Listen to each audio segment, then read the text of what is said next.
There's a huge misconception that the more money you have, the richer you are, when the reality is the more access to debt you have, the richer you are. A lot of very rich and successful people, you may look at them and think they have a lot of money, but in reality, they have less money than you. There was a very famous interview with Donald Trump where he was walking past a homeless person and he was asking his girlfriend, who do you think's richer, me or this homeless person? And the homeless person had $0. Donald Trump had minus $900 million. He was $900 million in debt.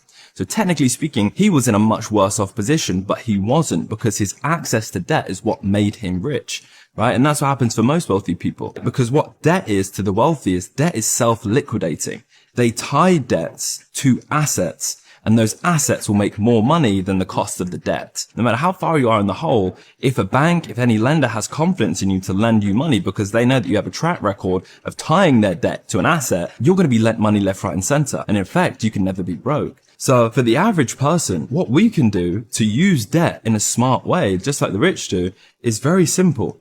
We take out a debt, just like a mortgage, for example. We tie it to an asset. Now that asset's going to be the home. The home goes up in value. You rent out the property, so you receive cash flow. You pay off the mortgage, and you benefit from the ownership of the property and the appreciation of that home over time. You're also benefiting from the cash flow, and that debt really means nothing to you. That was just a tool for you to tie it to the asset, and now the debt pays itself off. That is what self-liquidating debt is.